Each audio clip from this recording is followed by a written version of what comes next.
Good morning, everyone. Welcome to today to our session.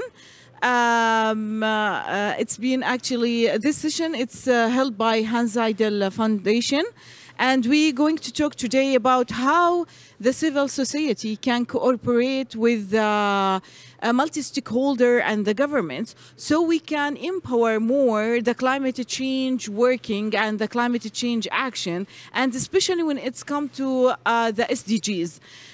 So today we have a multi-speakers with us who representative the civil society from different region in the world, and our first speaker he's going to be Mr.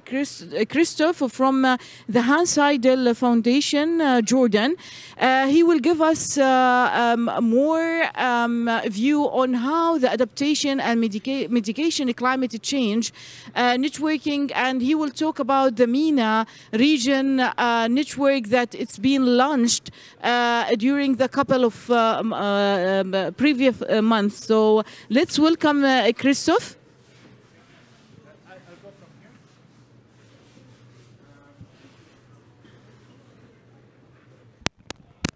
Okay. Good morning. Ahlan wa sahlan, privyet. It's my great pleasure to be here standing in front of you this morning with a very august gathering of very capable civil society representatives from all over the world. I just wanted to quickly give an overview of what the Hans Seidel Foundation is doing. The Hans Seidel Foundation is a political foundation from the Federal Republic of Germany, working in the service of democracy, peace, and development worldwide. So we've started our international collaborations in the year 1978. Currently are operating about 90 countries in the world and have over time been increasingly working in the field of climate change and environmental issues.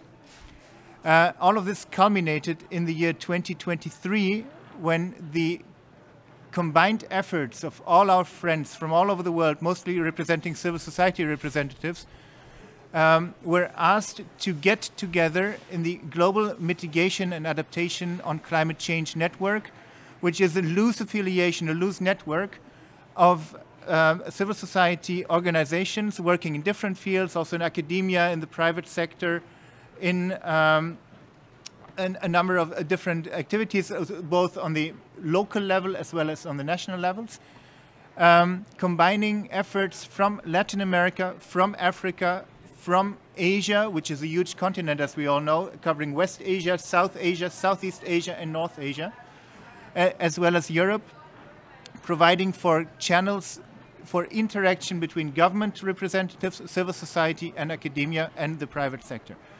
So the Global Mitigation and Adaptation Network on Climate Change, thinkglobal.org, is a network which is combining those efforts in the world.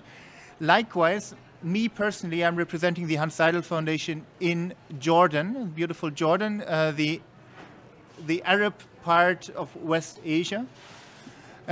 We've been working on climate issues since 1978. And in 1996, we started our operations in Jordan, collaborating very closely with the Royal Society for the Conservation of Nature, which is going to briefly give the first presentation. And with the Royal Society for the Conservation of Nature, we have decided that it would be very worthwhile to, again, combine civil society efforts and represent them to a larger gathering of people during international forums such as the COP. We've decided to do so in the MENA Regional Network on Climate Change, MENA RNCC. And within that network, we have 4 working groups, again, combining efforts from all the Arab states in the fields of biodiversity conservation, CO2 emission reduction, plastic reduction, circular economy, and food and water systems. So part of those activities, part of our endeavors, which are being effectuated in that regard, are going to be presented by my friend Hussam Mazobi, who represents the Royal Society for the Conservation of Nature. And given the short amount of time, I'm going to leave it at that and have my friends present more about what's happening. Yeah, thank you so much, Mr. Christoph de Wertz, the regional representative for Hans Seidel Shifting Foundation from Amman. Now we are going to start our first panel. We're going to talk and highlight more about the NGOs working on the ground when it's come to climate change adaptation and mitigation, and how they protect the biodiversity, and how they working more to move forward with the SDGs that each government they are implementing on the ground. So I have today four guest speakers from different region. The first speaker is Mr. Hussam Al-Zu'bi. He is from the Royal Society for the Conservation of Nature in Jordan. He's going to talk today about the action plan for the Royal Society in Jordan and how they protecting the biodiversity in Jordan. Especially, they have 12 reservations that they are managing in Jordan. So let's welcome Mr. Hussam, and the floor is yours. I'm very happy to see you. Good afternoon to all. I'm Hussam Al-Zu'bi from Jordan. I'm with the Royal Society for the Conservation of Nature. I'm education officer and administration assistant. I'm working with the Royal Society. The Royal Society is the first NGO non-government organization approved from the government to establish the nature reserve in Jordan in general. I would like to talk about the action plan. The first slide, strengthening partnership for the climate action, collaborative approach within the MENA regional network for the climate change. Next slide. Okay, go back. This document, it's a partnership with the RSCN and Hans Seidel. It's worked for the make a draft about the action plan to have many goals and outcomes and some activities. We will see it next slide. Collaborative action plan, biodiversity, conservation and adaptation in the MENA region. In the Middle East and the North Africa region is a home of some of the most unique and fragile ecosystem in the world. However, these ecosystems are under an increasing pressure due to a combination of climate change, unsustainable development, and resources management challenges. This collaborative action plan was developed as an outcome of the regional conference on the biodiversity and climate change. It was the same goal. It's follow its response to urgent needs for the unified and coordinated efforts of protected biodiversity and enhanced to ability to adapt the climate change in the North Africa and the Middle East region. Next slide here. The main goals of this plan, we have a very big goal, is to create coherent framework that integrate various stakeholders, include decision maker, local community, and civil society, international organization and private sector, youth sector, experts, and the media. By working together, the region can enhance the resilience of the ecosystem, mitigate biodiversity loss, and promote sustainable practices to ensure vibrant and diverse nature environmental for future generation. Next slide. The first outcome, preserving and restoring ecosystem, ensure their sustainable and restoring degraded ecosystem. This aim, or the aim of this pillar, is to identify and prioritize the key ecosystem to risk particularly biodiversity in the region and develop the regional initiative to restore degraded lands with the aim of the revitalizing the nature environmental and enhance biodiversity. Next. The activities that related with the first aim outcomes: identify critical ecosystem and endangered species. A joint working group of the conservation expert in the MENA region will establish and identify the most variable ecosystem in each country within the region. Priorities will be given to the restoration of a specific ecosystem. The second activity, community-led conservation initiative. The third one, evaluation of ecosystem service. Next. The second outcomes, strengthening realizing to climate change. The first workshop, training program and initiative will be held across of the region to build a local capacity and assess climate change risk and implement adaptation strategies. The second one, research related to climate change impact and monitoring of the ecosystem. Second slide. The third outcomes in action plan, sustainable management of the nature resources. To promote the responsible of the use and sustainable management of the nature resources in various sectors, especially agriculture, water and energy and tourism.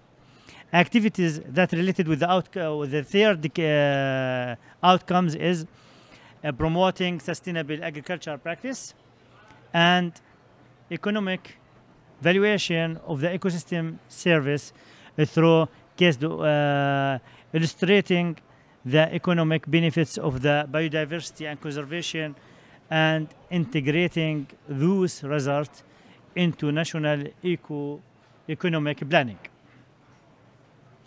The fourth outcomes, education, awareness, and building capacity. They integrate biodiversity conservation in school. Yes? Yeah. Is there a problem in sound? Okay. No sound? There is no sound, please. It's okay. Okay. Yeah. Okay.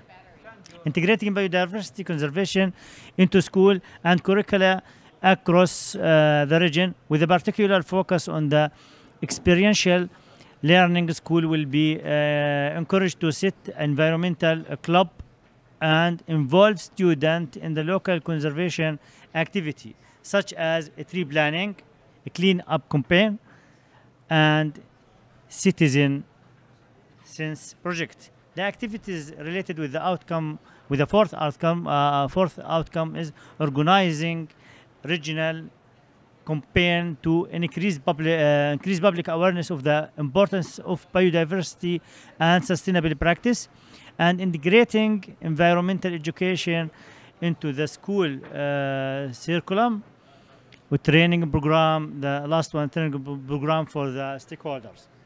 Yeah. Yes, I finished. Thank you so much, Mr. Hussam, for this briefing. It's a very important working that you have in the real society. Thank you so much. You know that the action plan, the big, we need more time, but we summarized many things that to short time and explain. Thank you so much. Thank you, Mr. Hussam. So the next speaker today with us, Mr. Kishi Inquire. She's the United Nations from the United Nations Association of Mongolia. She will speak today about the youth. We know how important now there's a big talking about youth, especially in COP, and how we can merge the youth in the decision maker, how we can empower the youth to become more empowerment when we are talking about climate change, action on the ground, and when we are talking about the sustainable development. So, Mr. Kishi, the floor is yours. Hello.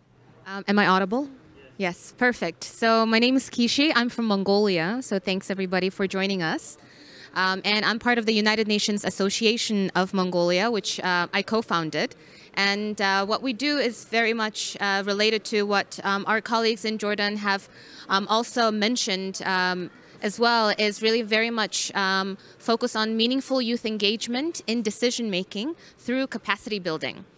So when we talk about meaningful youth engagement, we have to remember that young people today, as well as children, are really inheriting a world basically that is on fire. And it wasn't really their fault. So we have to talk about climate justice in that sense. So how can we prepare the next generation, well, the current generation, as well as the next generation of leaders and decision makers, as well as people who take action, whether it's in their everyday lives or in decision-making spaces? Because it is very much the world that we are leaving to the young people and the children, who are much more vulnerable to the climate change that we're experiencing right now. So in that sense, we have to talk about meaningful youth engagement. The reason why I keep mentioning that is because I think over the past years at COP, for example, we are seeing more and more young people participating. But has their participation been meaningful? That is really a question we have to consistently ask ourselves, whether it's at global levels or national or even local levels. So meaningful youth engagement really encompasses four things. One of them is very much capacity building. So young people need to be able to know about the various issues that they're facing and really have the scientific as well as soft skills backgrounds to be able to engage in discussions as well as take climate action. And the second part of this is very much space. So how can we create these safe spaces as well as mechanisms for young people's participation? For example, the road to COP is very long, especially for a young person. So in that sense, first you have to learn about climate issues, what climate change is, then you have to really be able to take action towards them, as well as really be able to create policy recommendations to be able to even have the opportunity to have a chance to come here. And then there's also, you have to raise the funds to be able to come here, right? So in that sense, how can we ensure that young people can have that road to basically come either to COP or at different decision-making tables? So what we at the United Nations Association have done is really create these programs very much focusing on several things, one of which is we've established a youth council in the country to be able to have more focused attention to capacity building as well as giving policy recommendations. So we facilitate that mechanism and through partnering with the government. So government partnership is very important. And we also create these opportunities for young people to join COP. Sometimes it's not as meaningful. Sometimes the people really do make them go and get coffee. That is a reality that we know. But through building trust in a very long run, it doesn't take one day for the government to trust you, a young person. So we need to be able to consistently show effort as well as results that our young people are capable of and are producing very good results in these activities. So we very much focus on trust and responsibility. So that is the second part. The third part is, so young people might have a seat at the table and they might be speaking their voices, but who is listening to them? And what is happening to the results of their voices? So where are their voices, how are people taking their voices and initiatives, and then how is this being translated to action? So young people themselves, as well as us who are champions for young people, need to be able to have these procedures as well as give the result, basically the results of these procedures back to the young people for them to continue feeling empowered to engage in these discussions. Because climate change, it needs concerted effort, and the young people, of which there are 2 billion young people in the world today, more than has ever been in the world. so that they're able to continue being engaged in these discussions. Because a lot of the things that we hear from youth is that, yeah, so you may be hearing our voices, but what are you actually doing with them? And there's no feedback loop, right? So we need to be able to keep that very much alive. And in that sense, we have to look at all of these in order to have meaningful youth participation. And it really does start with capacity building. So I'm very happy that our colleagues are very much doing that. And then we do need to take further actions through partnerships and very much just supporting each other and trusting each other to do well. So yeah, that's it. Thank you so much, Ms. Kishi, for your invention. I think you highlighted more for challenging that youth they are facing when it's come to how they can work with governments on the ground, especially when it's come to let their voices heard by them. And I think sometimes even the youth they face a challenging regarding that they feel that the government sometimes they afraid from them because the government they think that they are having this kind of competition between the youth and themselves when it's come to the work. They don't want to take the highlight from themselves and put it, around the youth as well. Thank you so much, Mr. Kishi Inkpayer, for the United Nations Association of Mongolia. Thank you so much for your invention.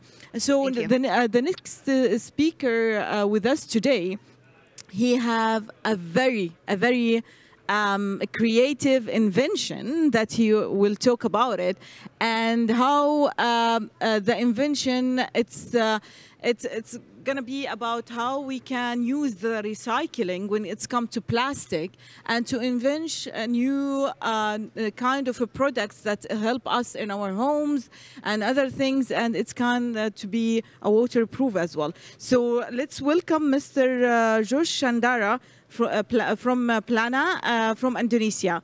The floor is yours. Thank you so much, everyone, for this great opportunity, Hans Heyl Foundation, and thank you so much for coming. So my name is Joshua, and I'm from Indonesia, a country in Asia. So we have come up with this solution. Myself is the founder of Plana, and maybe before we start, I know it's been a long week for us. I want to refresh us up with like a video. I have prepared a video for us to show what Plana is focusing on, the problem that we are focusing on. Okay, can you next? Can you hear the voice? Okay. So there are actually three main things that we are focusing on.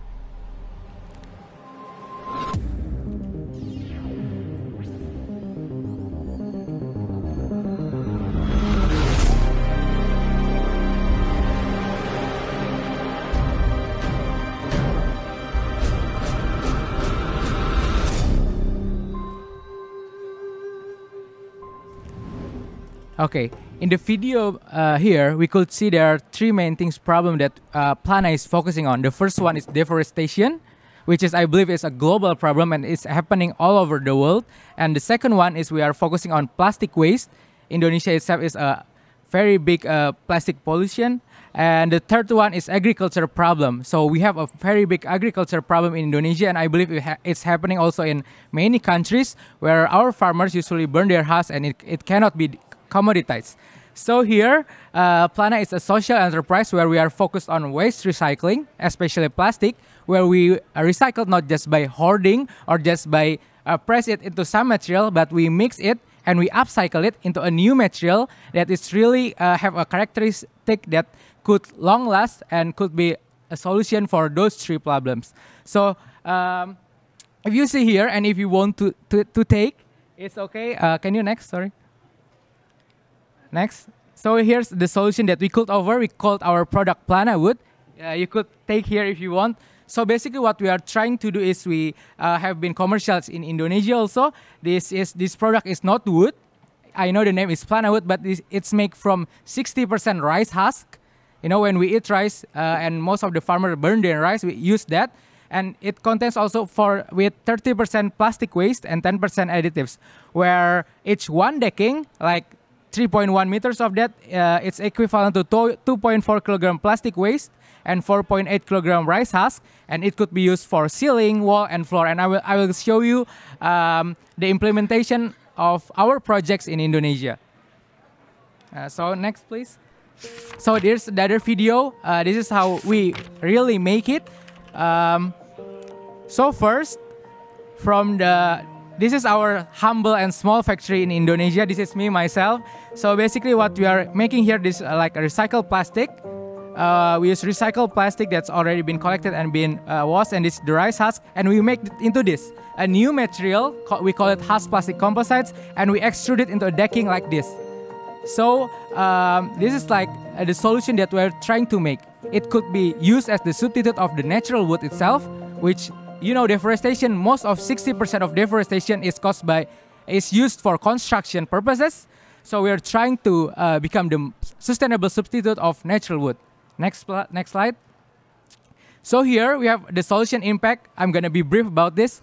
So we are recycling plastic waste and husk waste. We also reduce deforestation by substituting natural wood, and we have been joining tender in Indonesia, and we already won many tenders with our projects. And the third one is we increase welfare of farmers. As you know, maybe in Madagascar, Indonesia, Thailand, and Philippines, many of the countries with agriculture countries, we usually burn our husk because our farmers cannot use it. So by buying their husk, we could commoditize the needs of husk. We can increase the demand for it, and therefore we could buy it. So instead them burning their husk, which leads to more combustion, we could buy it from them, which increase their welfare. So it's like, yeah, some people said it's like, oh, it's too good to be true, but yes, it is. So next slide, please. And last of all, we also raise awareness. So thank you for all of our partners who already done this. We believe this is a very pivotal thing to do because this is really the key of us to change our behavior and our decision in everyday lives, including picking, make a choices for sustainable products. Next. And we believe this is a very important thing. We believe that by creating a sustainable product, it is not enough. We have to create a product, not just sustainable, but also we could compete with conventional products. Therefore, if, let's say, our prices is not cannot compete, we could not be adopted, especially in Indonesia, where most of the people don't really consider sustainable as a value. So here, with proud, I said that Planawood has already not just compete with conventional products, but we have already removed the pain of adopting natural wood, such as we are already anti-termite, we are already anti-weathered, we are already waterproof, and we could withstand pressure up to 3,000 Newton. And we believe the most important thing is we are price competitive for commercial market. I'm gonna show you like a brief comparison. For natural wood in Indonesia, we are 1/3 the price of natural wood. So Planawood is only 33% of the price of natural wood, and compared to other composites, Planawood costs around $30 per meter square. So yeah, I believe it is very affordable in Indonesia, and I believe this have very many potential in other countries. Especially, it's gonna be easiest adopted in countries that already have sustainable minded in their businesses and also in their daily lives. Next. So we also measure our impact. This is some of our projects. We have, like in Indonesia, we work with big developers. The left one is at Astana Kemang, where we have a project for 230 meters square, which recycle up to 1.2 tons, 800 and substitute up to 800 trees, and utilize up to 2.3 rice husk. And this is another project. Next. This is also some of our projects, so I can show you that our solution is really feasible for the commercial market, and it is not just a dream, it is already implemented in Indonesia with big developers such as Sumarekon and others. Next. This is also some of our installation. The good thing about our product is it could be recyclable, so it's a closed-end cycle product, where between these three installations, we use the same decking wood, where we recycle our wood and we make it for another installation. Yeah, so we could recycle our product at the end life of the product itself. Next. And this we already partnered with Hyundai, maybe big companies also. This is some of our installation. You can see at the left, we could ban our product. Yeah, so we have big tolerance with bending. If you know the wood, in order to bend, you have to hit it. But with planar wood, you can just use it with natural force or man force, I mean. Yeah. Next. This is a brief. So in order to change the behavior, we ourselves believe that the most challenge for us is to getting trust from people. Like, how could young people like me make a product from rice husk and plastic waste, and you could compete with other conventional products? Like, you must be bullshitting, let's say. Yeah, but that's not true, and we have already been in many projects. That's for we believe by building our portfolio with awards, and hopefully by joining COP also, we could increase our integrity and trust in the market, where we have several awards from the government in Indonesia, and also international in Korea and also Singapore. Next one, please. And also this is our future potential, where maybe some of you next year are gonna go to World Expo in Osaka, Japan. We're gonna be showcased in Indonesia Pavilion for 450 meters square as their main stage in Indonesia Pavilion in Osaka, Japan. So next, I think that's all from me, and start your journey towards sustainability with us. Thank you so much for listening. Yeah, thank you so much, Mr. Joshua Shandara from Plana, Indonesia. Thank you for this great solution, how we can reduce the deforestation that most of our countries they are witnessing because of climate change, and because, like you said, that we use the wood for doing a design for our homes or our even offices. So really, it's a great invention, and I hope the all success for you in the future. Thank you so much. So our next speakers, Dr. Kemal Hirsch from Muhammad First University in Morocco.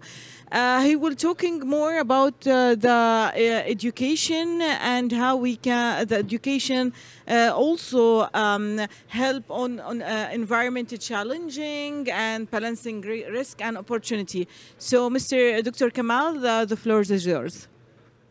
Okay.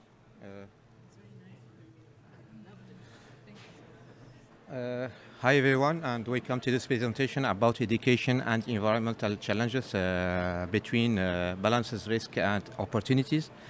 I will present something about my experience in our university about climatic change. Okay, but about climatic change and opportunity to get the world better. We are facing a huge environmental challenge like climatic change, biodiversity losses and pollution, and education can play a central role in raising awareness and taking action for a better world. So why focus on environmental education? Education is not just a way to awareness for a young generation, but we can preparing engaged citizens like eco-citizen people and promoting sustainability. So there is any obstacle and to address in climatic change in environmental education, like funding, funding in teaching research, limited environmental topics, and disintegration in education, and so sometimes resistance to innovation and challenge. So I think there is an immense opportunity to make collaboration between NGOs, universities, companies and schools to integrate green technology to our system or education system, like renewable energy and circular economy. So about our experience with the Green Initiative for SDGs, and after some research that we have made it in our university, we have detected some problems with some subjects about climatic change, and for that we have collaborated with some NGOs and especially Green Hans Seidel Foundation, to improve the situation or to improve skills of students in university. And for that we have worked about water and human rights, study wetland between environmental dimension and climatic reality, and sometimes about eco-industry, and some conferences about education and environment. I think it's all for me, and I think we will think green for saving our ecosystem. And if anyone here have any idea, green idea, don't hesitate to share with us. Thank you very much. Thank you so much, Dr. Kamal Hirsch from Muhammad University in Morocco. Thank you for these new initiatives as well. It's talking about how we can make it more greener, how we can invent more green, sustainable even initiatives that it really helps our country to become more and more greener in the future. Thank you so much, our guest speakers. So the floor it's now open. If our guests here have any questions to ask our speakers, so if there's any question, please go ahead. Is there any questions? Yes, please. Can you introduce yourself and your organization, and please, for which speakers your question? Thank you so much. I am Burhanul Ashikin. I am from Bangladesh, and I am the CEO of Human Society Foundation, working especially in underprivileged children in Bangladesh. They are vulnerable for climate change. And we have two schools where students, climate vulnerable students, came to us, and we teach them without any cost. So my question, Mr. Kamal. Okay, so we have obviously it's a great initiative, but what is your how we can implement these types of initiative, especially in the hard to reach area, where the climate or the people are so much vulnerable for climate change? Thank you.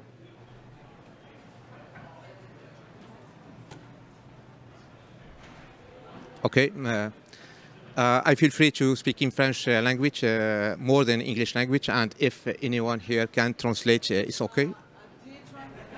I will ask. Take place with us.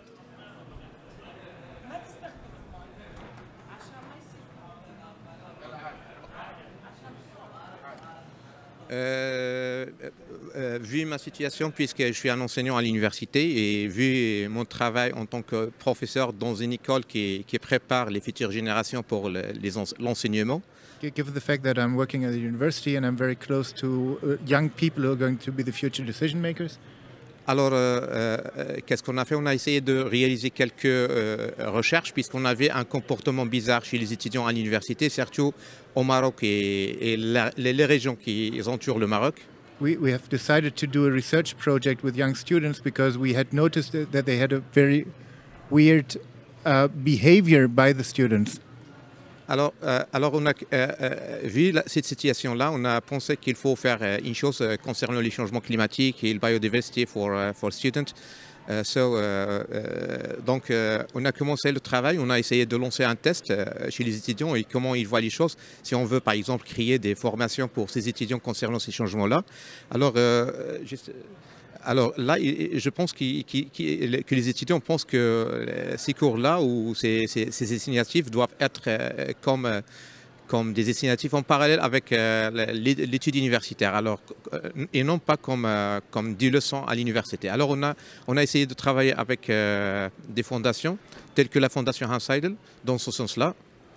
So we've decided to do some research projects with the students and on biodiversity and climate change related aspects.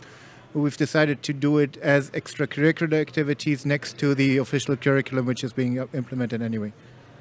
Alors notre projet l'année passée, on a essayé de faire des training sessions for students, and I think we have more than 400 students qui sont bénéficiés de de cette situation-là et on pense qu'on peut faire mieux parce que je pense que comme une école qui s'intéresse à l'éducation, il faut faire quelque chose parce que les étudiants vont devenir des enseignants et sans un engagement vraiment envers les changements climatiques et la biodiversité ou tout type d'intervention concernant l'environnement, ce sera dommage pour les futures générations dans les pays tels que, par exemple, les sous-développés tels que le Maroc. We've engaged with more than 400 students because they will be the future decision makers, but not only the decision makers, but also the future teachers. So when they go out from the university, they will be teaching what they've learned in more remote places also. Thank you very much.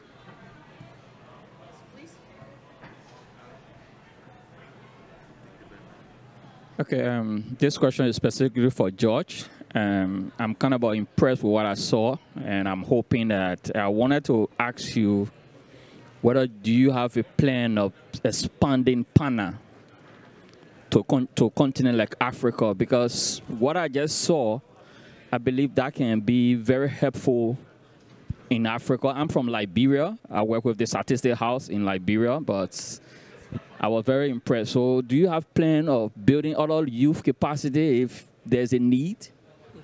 Okay, so thank you so much. Actually, that's been our dream as a company, and we believe that actually maybe a little bit of background. One of our biggest challenges right now, and thankfully it's answered by me joining COP and meeting all of you, is that we have this struggle in Indonesia where we are very hard to export our product because let's say one of my co-founders have been 2 months in Korea. We are trying to break down all of the barriers for us to enter the market, and especially in Korea. Let's say I'd never been to Africa, sorry, but in Korea there are so many barriers regarding the construction because we have to have every country have their own certification and stuff. But I believe by meeting people like you who is interested, and we could.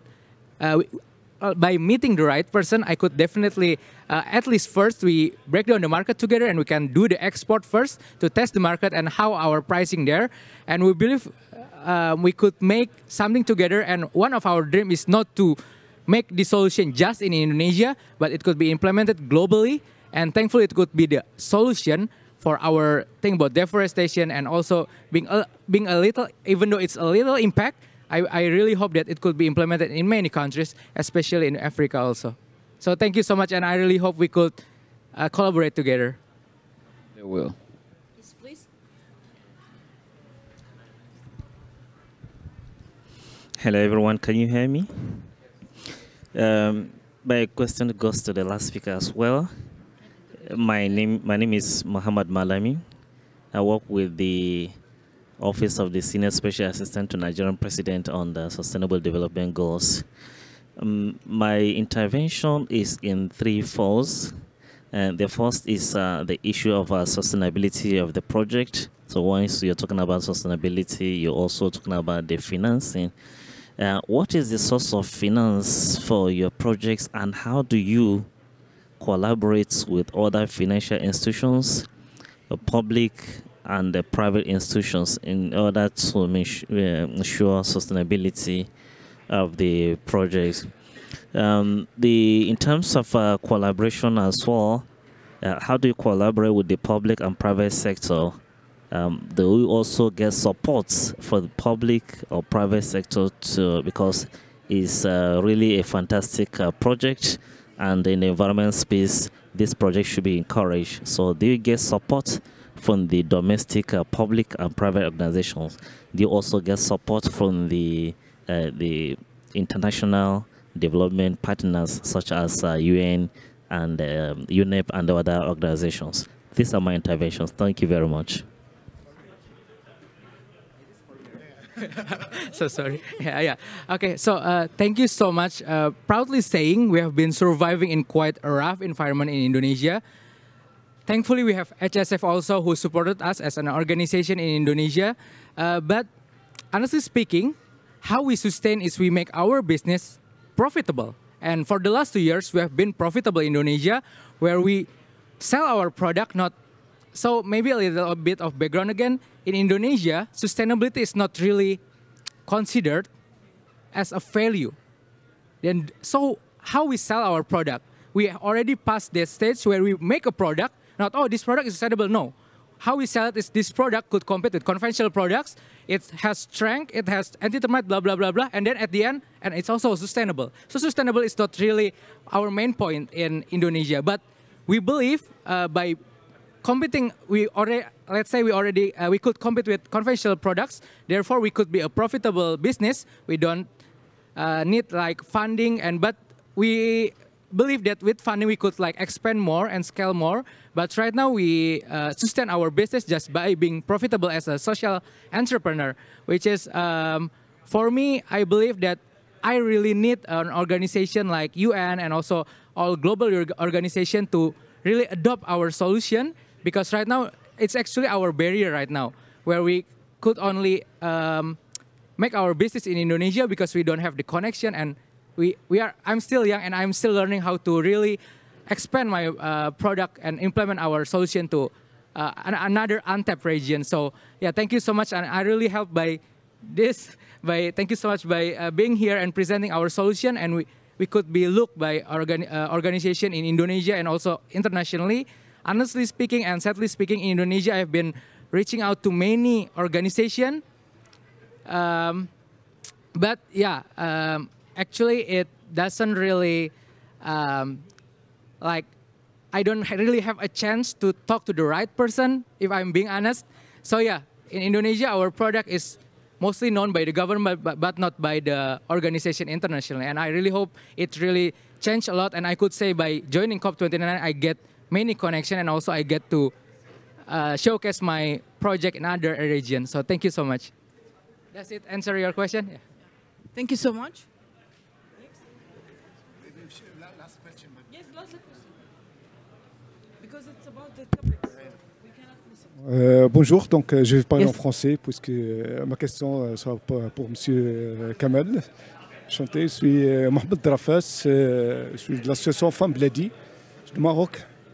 Ma question pour M. Kamel, c'est est-ce que vous ne voyez pas avec moi que les universités marocaines n'ont pas suivi le rythme accéléré de la transition énergétique qui a été lancé par l'État? Est-ce que vous ne voyez pas autre chose qu'un partenariat avec Mazen, par exemple, peut donner un bouffée d'oxygène pour la recherche scientifique universitaire? Merci, M. Kamel.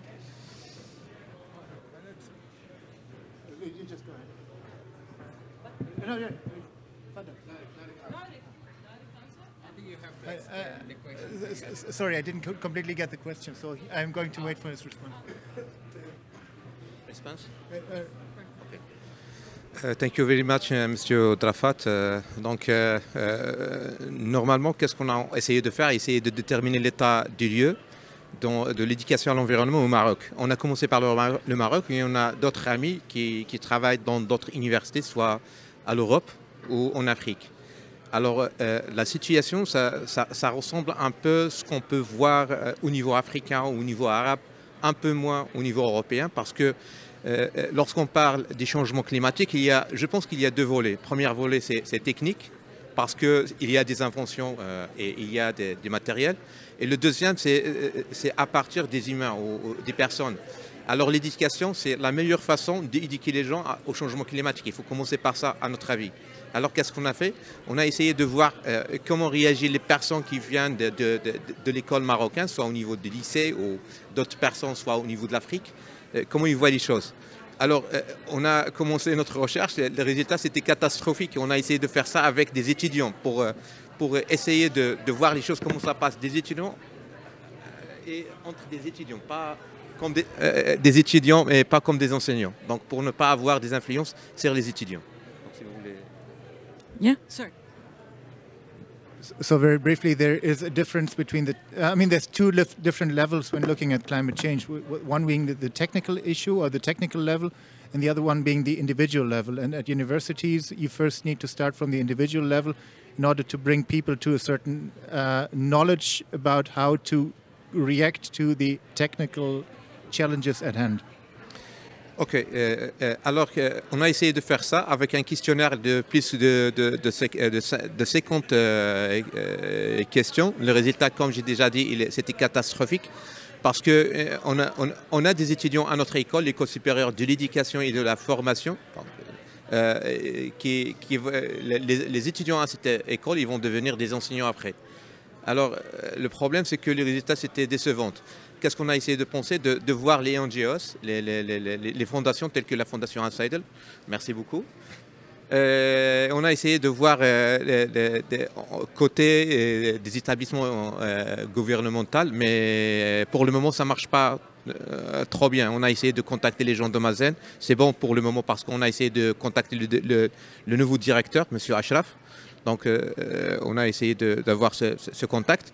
Mais l'état actuel, c'est la détermination de l'état des lieux. Alors, on a une conférence qu'on organise en décembre. Ça concerne l'éducation et l'environnement.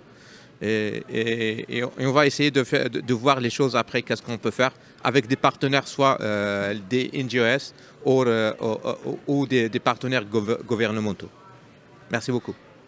So very briefly again, they had a questionnaire to find out about the level of knowledge of the students, which was in large parts catastrophic. In order to further reach out to more remote areas, they were reaching out to different NGOs and other actors in Morocco, which happened to be quite difficult. But he's very happy to announce that in December they are going to organize a big conference with more than 200 presenters on the state of environmental education in Morocco, thereby hoping to, on the one hand, increase the knowledge about what's available on the ground from both an academic and a technical and an individual point of view, as well as showcase two different actors in Morocco that something needs to be done.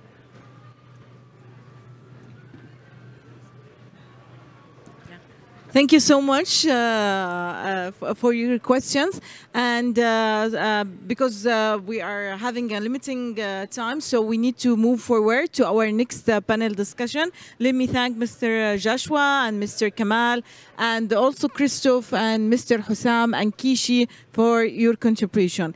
The next panel, we will talk about the importance of collaboration between the governments and the multi-stakeholder with the NGOs, especially when it's come to moving forward with the sustainable development. So let me welcome our speaker, Mr. Samuel Swida from Environment and Climate Research Center, Ethiopia, and Mr. Tariq Kan'ir from Real Society for the Conservation of Jordan, and as well as Mr. Dunya. Mr. Dunya Khouri from Women's Association of Deir al-Humar from Lebanon, and Prof. Kamal as well again. Thank you so much for joining us. So welcome, and let's start with Mr. Sumail. He's going to talk more about how we can use research and technology to moving forward in sustainable development, how we need really the research, because now we know that there's a big gap between using the research and to really adopt the SDGs goals in our actually regions. So Mr. Samuel, the floor is yours. Okay, thank you very much. Can you hear me? Yes. Okay. So I would like to thank especially Hans Seidel Foundation for bringing me here. So before I talk about the topic, I would like to introduce I'm Samuel from Ethiopia. I work for Environment and Climate Research Center. We mostly focus on producing evidences in the area of environment and climate change. And with regard to producing evidences which are impactful for different interventions by the government of Ethiopia related with climate change and environment in general. So that is our objective, and it's not about only producing the evidence, but communicating to the policymakers and then to the public, and also building the capacity of people to do research in general. So that's about our institution. Our research center is part of this regional sustainability network for climate change in Africa, where there are a member of 10 countries, including Ethiopia, which is established by HSF in 2018. So we have been, it's a wonderful network where we have monthly meeting on specific topics where we share our workers and also different kind of trainings to the members, and then we usually meet on annual basis physically to enhance the collaboration. So as having said that, just I wanted to introduce this to institutions. I mean, my institution and the network in general, because the second one, it goes with our topic of discussion, which is about strengthening CSOs in general, CSOs collaboration, and also focusing on the importance of research and capacity building. So CSOs are meant for to speak about, especially on climate change, about the causes and impacts of climate change in general. So, in order to do to speak about the cause or impacts of climate change, we need to have first the evidences, and then we have to make sure that, I mean, from our country's perspective, that we produce kind of impactful research on climate change in general, and also to make those researches to be community led, and also make sure that those research are the evidence that we produce be scientifically. I mean, the advocacy work we do, or the different communications that we engage in, has to be based on evidences which are scientifically proven. So for that, I think it depends on our context. So depending on the context of different countries or different communities, we have to work. We have to rely on the evidence-based decision making, producing the right data, and then doing the right research, and also communicating that. We have there are different stakeholders. We have the government for example, in our case, is the most important stakeholder we have. So for example, in the case of Ethiopia, we have what we call it climate resilient strategy, which has been there since 2010. And then, so we implemented, different impact evaluation studies, which were being implemented. I mean, for different interventions by different sectors, including agriculture, energy, or transport. So it's multi-sectorial. So different sectors, produce, implement different interventions, and then we follow that, and then produce evidences and do impact evaluation studies. And then we did also a monitoring and evaluation system for following up the implementation of that strategy. Like that, in different contexts, countries or CSOs need to work towards that. I mean, in basing their communications or basing their advocacy work more on to be on scientifically proven evidences. That's the most important issue, I think. Thank you very much. Yeah, thank you so much, Mr.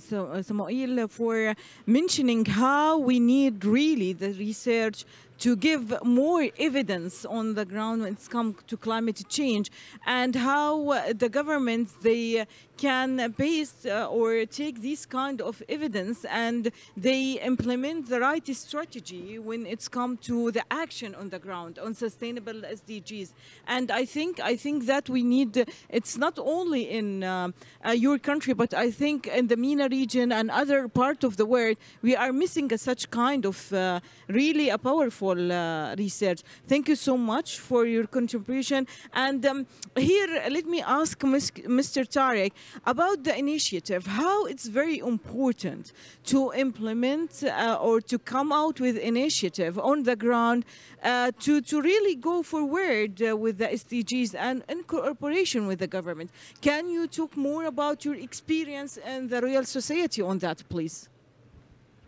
Yes, thank you very much. Firstly, I would like to speak more about the Royal Society for the Conservation of Nature. RSCN is, or Jordan, has been the first country in the region, in the Middle East, prioritizing the biodiversity conservation, and that exemplified by establishing the Royal Society for the Conservation of Nature. RSCN is established by under the patronage of His Majesty the late of King Hussein in 1966. So before, we are talking about before 58 years. So, and RSCN is delegated from the government is to manage and establish the protected area at the national level. Also, RSCN, it was the hunting club. So it is it was delegated from the government to enforce the agricultural law relating to the hunting at the national level also. So we have, so the RSCN is a special case under the world. No NGOs under the world is delegated from the government to establish and manage all protected area in the whole country. So also RSCN is built the capacity in the biodiversity conservation, and also help the government and to implement the our commitment under the national level for the international. So now we are working together to implement the Raptor MOU, so CMS, Convention for Migratory Species, in the ground. This is outside of the protected area, and inside. Now we are review the protected areas national network to reach the global goal or for the protected area to reach 10% of the coverage for area in Jordan. And also we are work together with the government to establish EIA committee, an environmental impact assessment committee in the national level, and RCN is provide the technical review or technical support for the government to for all projects in the whole country. RCN also won a global award in 2020 for from the UN. It is related to the best practices for conservation related to so RSCN, as you know, in 2011, the government set a goal to reach about 30% of electricity from the renewable energy. But all wind farms selected on the Rift Valley, or this is the Rift Valley, Jordan Rift Valley, the main migratory routes. So this is maybe causes mortality or bird mortality about high number. So RSCN worked together with the government to establish and to reach the target of 30% and conserve the birds. We developed the guideline, national guideline, safeguard to protect the birds and to implement the shutdown on-demand protocol on wind farms. So we have daily bird monitoring in wind farms and shut down when to preserve and to conserve birds in these projects. Also, we work together with electricity company and we define the main hotspots area for bird electrocution. We insulated, we signed MOUs with all companies. We have 4 distribution companies, electricity companies. We insulated more than 50 kilometers of electricity network in Jordan to conserve and to prevent bird electrocution in these sites. For example, in the Kedar area, this is dump site in the north of Jordan, where we recorded or documented white stork killed or electrocuted daily more than 150 white stork electrocuted in the north. So now we reach to 0. So this is a big story for Jordan to conserve bird and and also we have another support or collaborative with national level and regional and international. So now RSCN managing the Socotra Archipelagos, the main and most important archipelagos in the world for biodiversity. This is in the region, and also we help all NGOs, government in the region to establish and manage reserve. For example, in Saudi Arabia, Oman, we have good collaboration before 20 years with Hans Seidel to empower the NGOs in the region. So we have a special collaborative example in the world between NGO and government to provide technical support to help the government to reach the international commitment. Thank you so much for this important briefing, and I think it's a very interesting experience with the government and the NGOs, and how you really give some technical advices to the government, and you working together on the ground on protecting biodiversity. Here I need to go to Mr. Dunya, because I think also we need to see more initiatives on the ground. And I think you are working more with women, how to empower the women really to help even the government, and to work in a good relationship between them and the government to implement projects on the ground, that it's moving forward, the SDGs, Mr. Dunya. So can you give us a briefing on that, please? Thank you so much for the Hans Seidel Foundation supporting our initiative to be here today speaking about our initiative, and of course the Minister of Environment, because we are with the national delegation coming to this COP. So I would like to share with you our initiative. It's about the Women's Association of Deir al-Ahmar. It's an NGO implemented since 1991 in the Baku Valley of Lebanon, because we launched this initiative to support the local community, because we have a lot of challenges. The people was leaving the land, going to urban areas or outside the country. The young are without jobs, so we support the women and the young to stay in the land. So we launched this initiative built on 4 strategies. Which is the first was supporting rural women to be involved in rural development. So it was done through training sessions, capacity building programs, and it was sustainable. It was not just one time, and it was sustainable. Of course, we did this in partnership with the local, national, and international organization, because we begin small, but we grow through the years. And in each of these initiatives or these activities, we have the part which is related also to conserve the natural resources, because, by example, we work on the agro-food, because agro-food we are saving our natural resources, the vegetables, the legumes, we conserve our dairy products through all over the years. So it is one of the way to conserve our natural resources, to use the natural wild plants to make culinary, because we are trying also to conserve our traditional dishes, our traditional way to live. So we are making a lot of capacity building for the women of the area to be involved in such activities, in the handcrafts, and so many. Also capacity building for technology, implementing the technology to support them.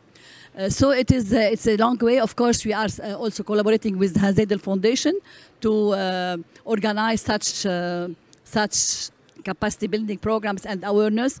We work also on protecting the environment, because as you know, we have a very nice biodiversity. We have the mountains, we have the valley. So we have to conserve our biodiversity. We make a lot of awareness for students, for the people of the land, for the farmers, to protect their land, to protect their forest, because we are also supported with very nice forests. We have the cedars, we have the juniper forest. So how we can conserve our forest, and how we can use the benefits of the forest to be really take care of this forest. So we make programs to aware the people that you can take profit from the forest, but you have to conserve your forest. And we have in the area also protected areas, and we are members in the protected areas committee. So we are involved as women in the development of this area, and in protecting this area, in protecting the resources of this area, and in protecting the people to stay in their land, because they have to save their land. They have to protect their land. So, but we have to go with them through their capacities, through their know-how, because what we are doing is improving their know-how, not bringing something new, but we are improving what they know. Then we work a lot on programs, awareness programs for sustainability also, to solid waste management, because one of the source of gas is the solid waste.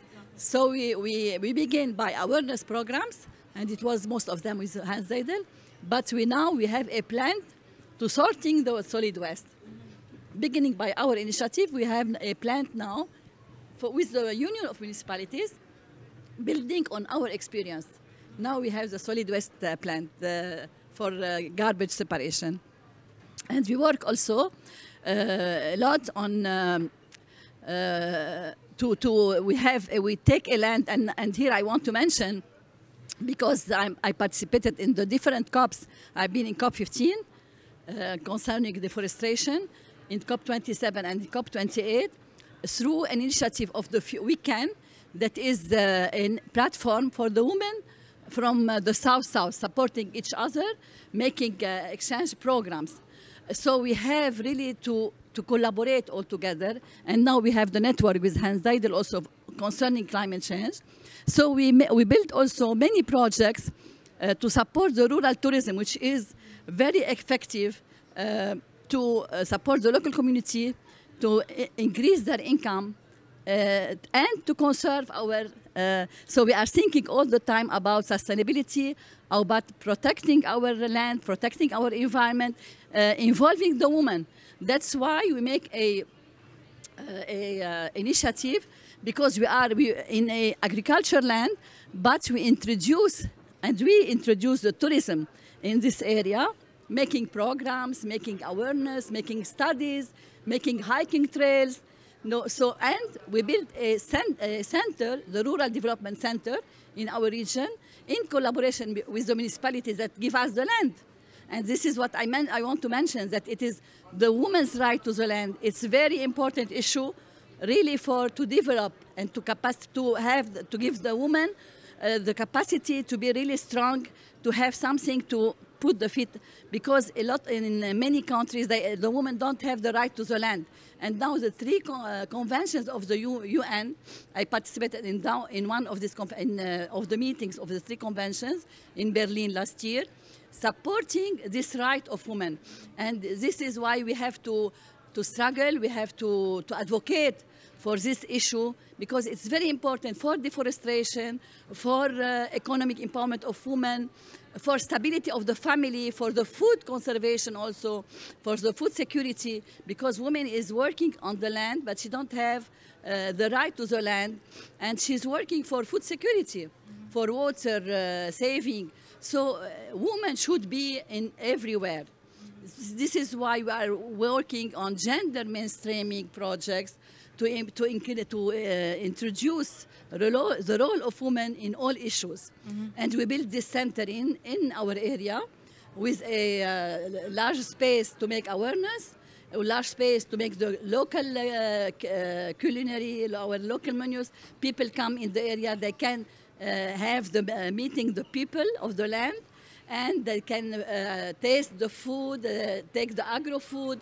And we have a big garden with the medicinal plants. So it's educational garden. It's biological, the educational garden for the students, for the visitors, because we put inside we diversify the plants inside. And we have the agro-food production center. So it is a sustainable center for the local community. Nice. And we build it. We make we support.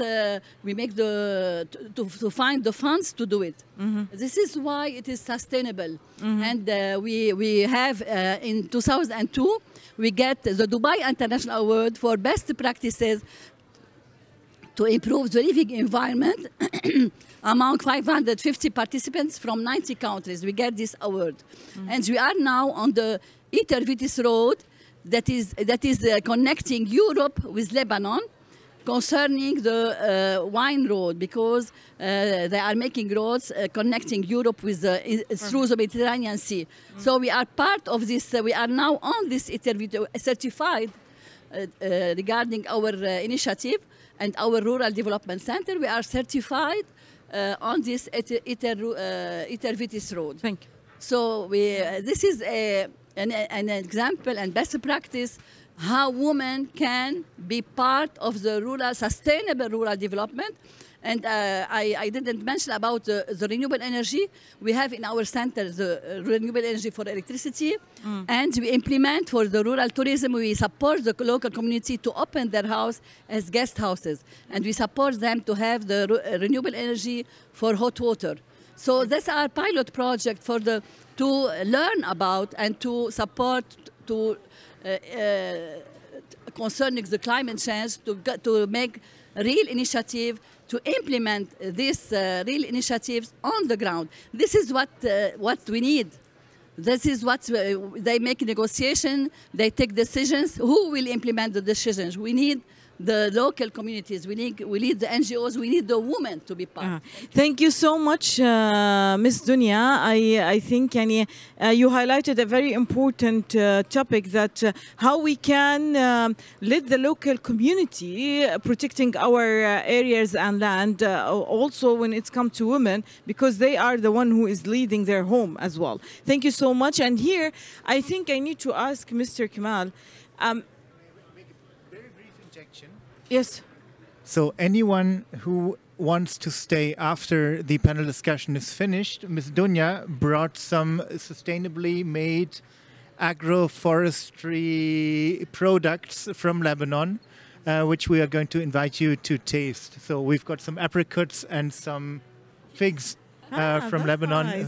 Who we're going to very happily share. Yeah. So. Thank you so much, Krista, for that. And here I need to ask Mr. Kamal, Dr. Kamal, because she mentioned how it's very important to work with the local community, and how it's very important to educate the local community. So how do you think can the education help in moving forward the sustainable development? How we can educate the youth, the women in that, how even we can educate the governments as well? Thank you very much for your question, and also I will speak in French language, and I thank you very much for your support, Monsieur Christopher.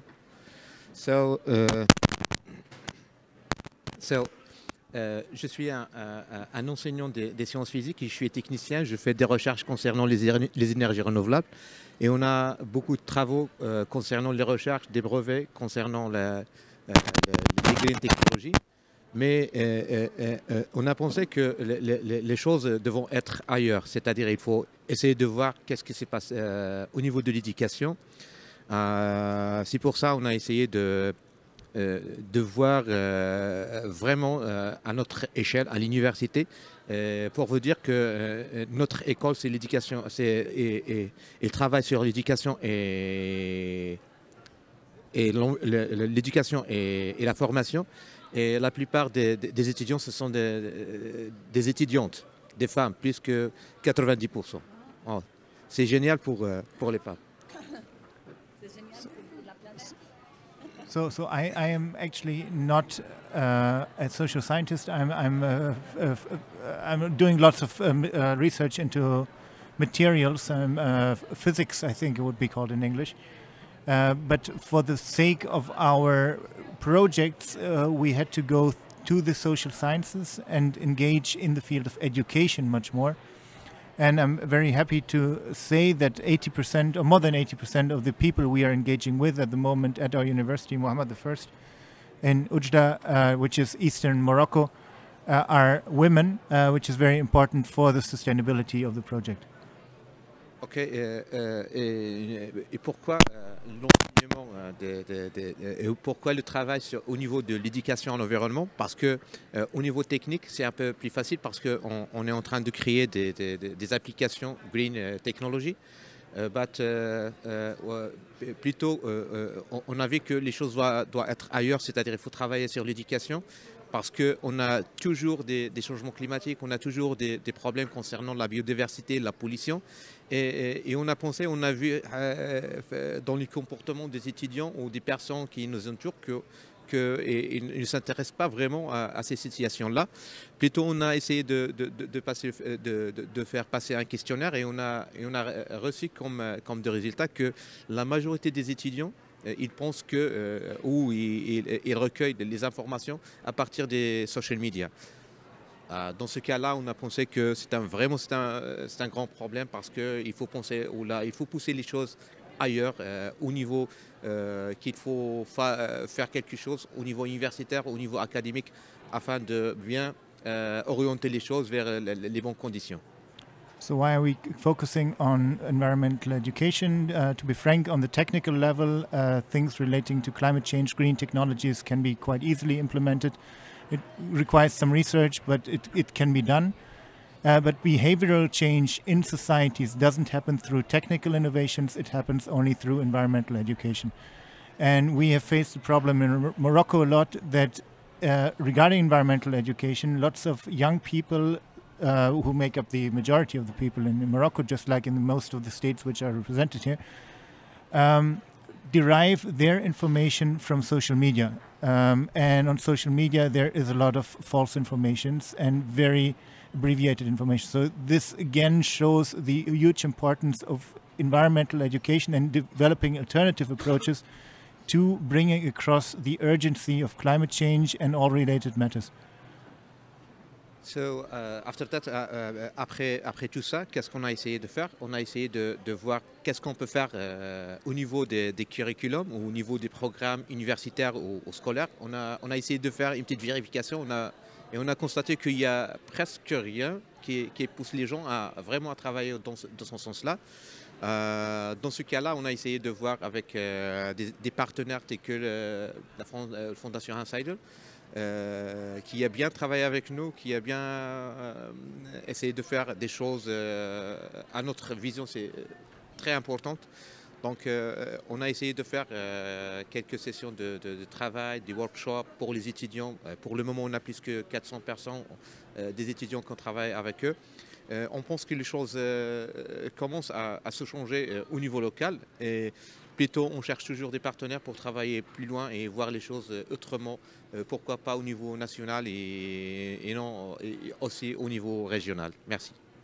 So we have gone with a team of researchers through curriculums which are available on the ground in Morocco, and we found that not much of what we wanted to discuss regarding environmental education was covered, which is why we partnered with an international organization, the Hans Seidel Stiftung, in order to implement and adapt workshops for currently about 400 students in order to teach them about the urgencies which have been described. And we are currently looking to expanding from the east of Morocco to the rest of the country through the support of both local and international organizations. And again, I mean, you didn't mention it, but one starting point for that will be the conference, which is going to be organized in December, in order to really have a huge platform for interaction between civil society, academia, and the Moroccan government and prospective donors who could be supporting in that regard. Yeah. Thank you so much, Dr. Kamal, for mentioning the platform. And I think this is a great, actually, step to implement such a platform, so all the academic and the governments and even the youth, they can talk to each other, they can find a solution for our environment problems that we are facing in our countries, especially in the MENA region. Thank you so much for that, and I'm opening now the floor for our audience if they have any question for our guests today. Is there any question? No? Okay, thank you so much for being with us today. And I would like again to thank our guest speakers, Mr. Samuel and Mr. Tarek, Ms. Dunya and Dr. Kamal. And again for Christoph and Hussam and Kishi as well. Thank you, and Joshua. Thank you so much for being with us today in this event. And thanks for Hans Seidel Foundation for organizing such a important event to talk about all the challenging and the solutions that we have to adapt to fight climate change and to move forward with sustainable development. Hope to see you in the next COP in Brazil, the COP 30, and we hope today also that we're going to have an ambitious outcomes from this COP. Thank you so much for being with us. Thank you so much.